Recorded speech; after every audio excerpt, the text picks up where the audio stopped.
James Willoughby here, talking about what's happening in the Austin real estate, where we talk about it weekly. We talk about active, pending, sold, and market trends. Let's dive right in. We are at the end of week 2, July 2024. Last week, we talked about how the July the 4th had affected everything. So the number of new listings went way down, and then they bounced back up here to the exact same number as 2 weeks earlier, 952 new listings. That seems pretty normal. I mean, if you look at the red graph, that's the same exact pattern that we had the year before. Now let's jump over to new pendings here. Now, new pendings, we had 830 2 weeks ago. It dropped for the July 4th week, and then it bounced up, but not nearly as high. We're missing about 100 pendings here that we had 2 weeks ago that we didn't have last week. So that makes a few people nervous. We expected a bigger bounce.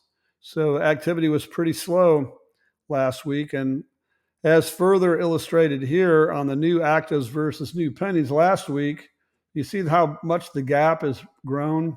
So that's adding to our overall inventory, which of course adds to our weeks on the market. So let's jump right into that graph right here.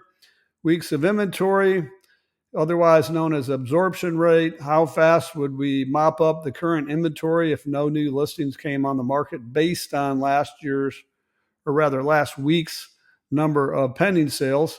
All right, so July 4th week, of course, it peaked because there were fewer sales that week, fewer pending sales that week.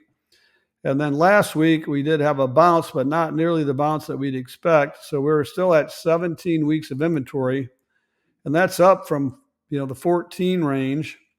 And before that, we were in the 13s, and you could see much earlier in the marketplace, we were under 10 weeks of inventory. So not quite double the weeks of inventory, but 70% more than it was at the low of the lows earlier this year. So what that means is that sellers are going to have to be mindful of their pricing.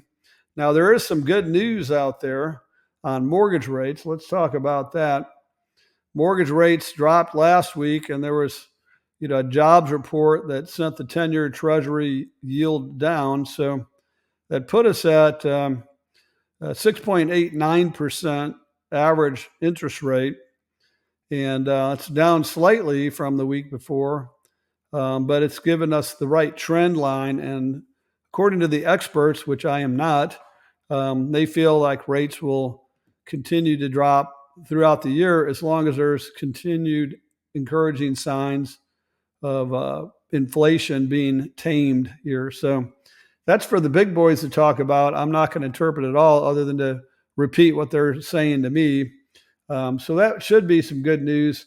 If nothing else, it certainly helps with the mindset of the buyer, because buyers are always thinking about rates, and if they hear rates are dropping, that gets them to jump off the fence. So until next week, have a good one. We'll report if we actually stay on trend or whether we bounce back to where we thought we'd be, and be interesting to find out. We'll see you next week.